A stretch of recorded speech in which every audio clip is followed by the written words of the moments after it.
Welcome to my YouTube channel. आज के इस वीडियो में हम मैथमेटिक्स मैट्रिसेस टॉपिक के कुछ एमसीक्यू सॉल्व करेंगे और आगे 2-3 और टॉपिक्स को डिटेल में पढ़ेंगे। पहले जाके आप वो देखें फिर इस वीडियो पे आएँ। उसकी लिंक मैं डिस्क्रिप्शन में देता हूँ। इस वीडियो का पहला सवाल है कि which of the following is true about A matrix A. ये एक मैट्रिक्स ए है, ठीक है, उसमें ये एंट्रीज हैं। तो ये जो मैट्रिक्स ए है इसके बारे में ये गिवन ऑप्शंस में से क्या करेक्ट है। ऑप्शन ए है स्क्वायर मैट्रिक्स। अब देखें कि ये क्या एक स्क्वायर मैट्रिक्स है।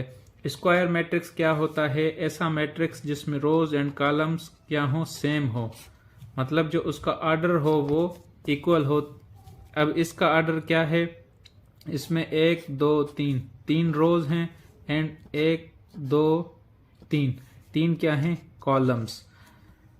तो ये क्या हुआ? एक स्क्वायर मैट्रिक्स। ऑप्शन ए तो करेक्ट हुआ। इसका ऑर्डर क्या है? 3/3। ऑप्शन बी भी करेक्ट हुआ। Option C transpose of it is also order of 3/3। As you know कि अगर ए कोई मैट्रिक्स है तो उसका ए ट्रांसपोज किस तरह निकलता है। ट्रांसपोज हम किस तरह करते हैं? रोज को कॉलम्स में कन्वर्ट करते हैं और कॉलम्स को रोज में कन्वर्ट करते हैं। तो जो ए ट्रांसपोज का ऑर्डर वो भी क्या होगा? 3/3। तो इस सवाल का सही ऑप्शन होगा क्या? All of these. नेक्स्ट सवाल है कि if A is any square matrix such that A transpose is equal to minus of A then A is said to be. अब एक ए क्या है? एक मैट्रिक्स है जिसका अगर ए ट्रांसपोज करें तो हमें क्या मिलता है? माइनस ऑफ ए। तो वो क्या होगा? ऑप्शन ए है डायगोनल मैट्रिक्स, ऑप्शन बी है स्केलर मैट्रिक्स, ऑप्शन सी है सिमेट्रिक मैट्रिक्स, ऑप्शन डी है स्क्यू मैट्रिक्स।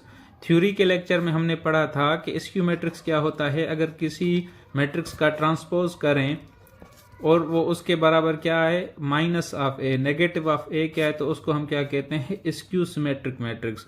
तो इस सवाल का सही ऑप्शन होगा डी, स्क्यू सिमेट्रिक। अगर ये कंडीशन इस तरह होती, A transpose is equal to A, फिर इसमें क्या आता? सही ऑप्शन होता सिमेट्रिक मैट्रिक्स। क्वेश्चन नंबर 3 है विच is not true about the rectangular matrix. Rectangular matrix के बारे में क्या सच नहीं है? ऑप्शन ए है m is equal to n, B m not equal to n, C rows and columns are not equal, D all of these. दो तरह के मैट्रिक्स हमने पढ़े थे, एक रेक्टेंगुलर मैट्रिक्स और दूसरा क्या? Square matrix. अब रेक्टेंगुलर मैट्रिक्स की कंडीशन क्या होती है कि उसमें रोज एंड कॉलम्स इक्वल नहीं होते। तो इसका सही ऑप्शन क्या होगा? A, which is not true about the rectangular matrix. Option B भी करेक्ट है, rows and columns are not equal. C इसकी क्या है? थ्योरेटिकल फॉर्म में लिखा हुआ है। तो इस सवाल का सही ऑप्शन होगा क्या? ए, एम बराबर है एन के। ये किसके लिए ट्रू है? It is true about square matrix. Question number 4 है कि A transpose whole transpose is equal to what. As you know कि अगर एक मैट्रिक्स को हम ट्रांसपोज करें, ठीक है, फिर अगेन उसको ट्रांसपोज करें तो हमें क्या? ओरिजिनल जो मैट्रिक्स है वो मिल जाता है। तो A transpose whole transpose is equal to A. Question number 5 है if A is equal to, ये इसके एलिमेंट्स है 3 0 0 0 3 0 0 0 3, then A is what. Option A है स्क्वायर मैट्रिक्स। तो ये ऑप्शन ए करेक्ट है। अच्छा, एग्जाम में कुछ स्टूडेंट्स क्या करते हैं, पहला ऑप्शन देखते हैं, अगर वो करेक्ट है उसको टिक मार देते हैं। ये एक रॉन्ग अप्रोच है। आपने सारे ऑप्शन जरूर पढ़ने होते हैं। ऑप्शन ए है स्क्वायर मैट्रिक्स, ऑप्शन बी क्या ये डायगोनल मैट्रिक्स है। डायगोनल मैट्रिक्स के लिए पहली कंडीशन क्या है कि वो स्क्वायर मैट्रिक्स होना चाहिए। अब डायगोनल मैट्रिक्स क्या हो? जिसके डायगोनल में वैल्यूज हों, बाकी क्या सब क्या हो? जीरो। तो ये सब जीरो हैं, इसके डायगोनल में कोई ना कोई वैल्यूज हैं। तो ये क्या डायगोनल मैट्रिक्स भी है। ऑप्शन सी है स्केलर मैट्रिक्स। अब स्केलर मैट्रिक्स किसे कहते हैं? जिसके डायगोनल में सेम वैल्यूज हों। अब इसके डायगोनल में क्या? 3 है, 3। तो इस सवाल का सही ऑप्शन होगा क्या? D, all of these. Next topic पे addition and subtraction of matrices. दो मैट्रिक्स की एडिशन किस तरह होगी?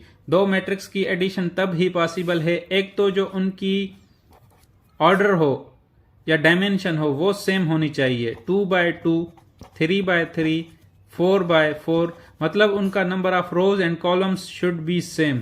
अब A and B, A plus B इनकी पॉसिबल है क्योंकि ये भी 2x2 मैट्रिक्स है और ये भी 2x2 मैट्रिक्स है, और इनकी एडिशन किस तरह होती है देखिए।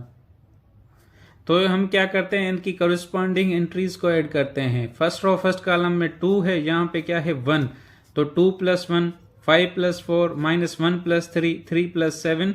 अब इनको हम क्या करेंगे, ऐड करेंगे, तो आपको क्या मिल जाएगा, इनकी एडिशन मिल जाएगी। सेम इसी तरह हम क्या करते हैं, सब्ट्रैक्शन करते हैं।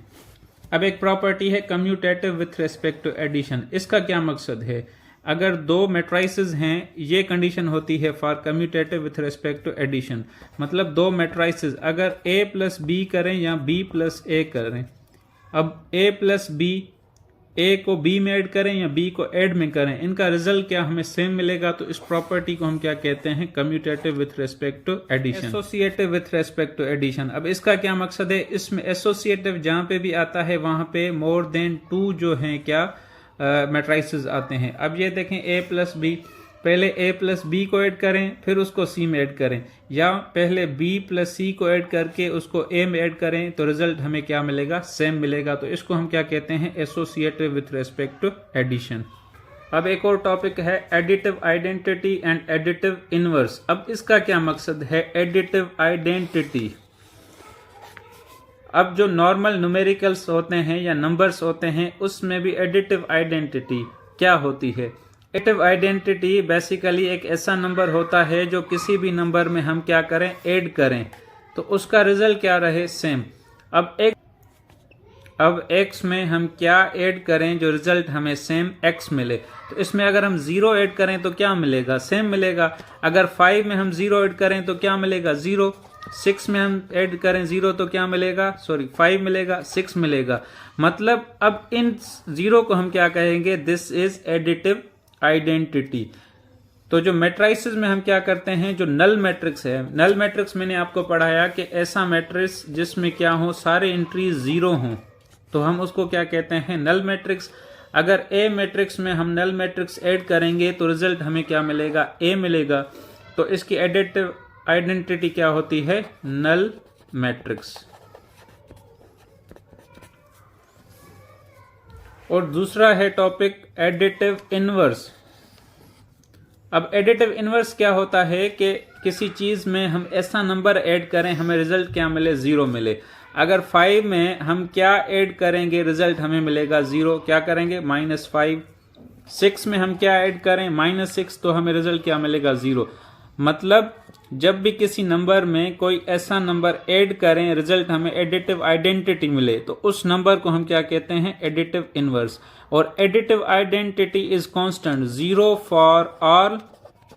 और जो एडिटिव इनवर्स है ये वेरी करता है। 5 का एडिटिव इनवर्स -5 होगा, 6 का एडिटिव इनवर्स क्या -6 होगा, 7 का -7 होगा। तो अगर A कोई भी मैट्राइसेस है, उसका एडिटिव इनवर्स क्या होगा, -A। अब आते हैं मल्टीप्लीकेशन ऑफ 2 मैट्राइसेस। 2 मैट्राइसेस की मल्टीप्लीकेशन कब पॉसिबल होती है, उसकी एक कंडीशन ये है कि the number of columns of first matrix. अगर लेट सपोज ये मैट्रिक्स है, इसका ऑर्डर क्या है, 2x2, तो पहली कंडीशन क्या है कि number of columns of first matrix, इसके नंबर ऑफ कॉलम्स क्या हैं, 2, should be equal to the number of rows of second column, second matrix. The number of column of first matrix should be equal to number of rows of second matrix। अब इसका order क्या है, 2x2। इसमें क्या 2 columns हैं, इसमें क्या 2 रोज हैं, तो इसकी मल्टीप्लीकेशन क्या है, पॉसिबल है। अब मल्टीप्लीकेशन किस तरह करते हैं, फर्स्ट रो फर्स्ट कॉलम को उठाते हैं, फर्स्ट रो फर्स्ट कॉलम, ये 1 को मल्टीप्लाई करेंगे 0 से, फिर +2 को मल्टीप्लाई करेंगे 6 से, तो ये एक कंप्लीट हो गई। फिर आएंगे इधर first row second column, first row में 1 है, 1 को मल्टीप्लाई करेंगे -1 से, और 2 को मल्टीप्लाई करेंगे 7 से, बीच में प्लस आता है। इस तरह हम क्या करेंगे, ये पूरा ऑपरेशन करके सिंपल ऐड करेंगे, ये क्या हो जाएगी आपकी मल्टीप्लीकेशन। नेक्स्ट टॉपिक है मल्टीप्लीकेटिव आइडेंटिटी। एडिटिव आइडेंटिटी में क्या था, क्या हम जो भी चीज प्लस करें तो रिजल्ट में कोई फर्क ना पड़े। सेम अगर कोई ऐसा नंबर हम क्या करें, मल्टीप्लाई करें तो रिजल्ट पे कोई फर्क ना हो। 5 में हम क्या मल्टीप्लाई करें जो 5 आए, क्या होगा 1, या 6 में क्या मल्टीप्लाई करें रिजल्ट आए 6 1। तो 1 क्या है, नंबर्स का मल्टीप्लिकेटिव आइडेंटिटी है। तो मैट्रिसेस का जो मल्टीप्लिकेटिव आइडेंटिटी क्या होगा, I2 I3। अब ये I2 या I3 क्या है, 1 0 0 0 1 0 0 0 1। अब ये क्या है, आइडेंटिटी मैट्रिक्स है जिसके स्केलर में क्या हो, यूनिटी हो, और ये 3x3 मैट्रिक्स है। तो इसको हम क्या कहेंगे, अगर किसी भी अगर किसी भी 3x3 मैट्रिसेस को हम मल्टीप्लाई करें इससे, तो उसके रिजल्ट पे कोई फर्क नहीं पड़ेगा। तो इसको हम क्या कहेंगे, मल्टीप्लिकेटिव आइडेंटिटी। लास्ट, ये वेरी इंपॉर्टेंट एक रूल है, अगर ए बी को मल्टीप्लाई करके उसका ट्रांसपोज निकालें तो ये किसके बराबर होगा, B transpose into A transpose. A B whole transpose is equal to A transpose into B transpose. ये स्टेटमेंट क्या है, रॉन्ग है। And A transpose whole transpose is equal to always A होती है। So our next topic would be determinant. Next lecture में हम determinant पढ़ेंगे। And ये जितनी भी टॉपिक्स हैं मैंने मैट्रिक सिंटैक्स बुक बोर्ड के यूनिट 19 से उठाई हैं। तो अब ये 2 लेक्चर सुनने के बाद आप 19.1 सॉल्व करें। अगर कोई सवाल आपको नहीं आ रहा तो आप कमेंट बॉक्स में लिखें, I will solve for you. Thank you.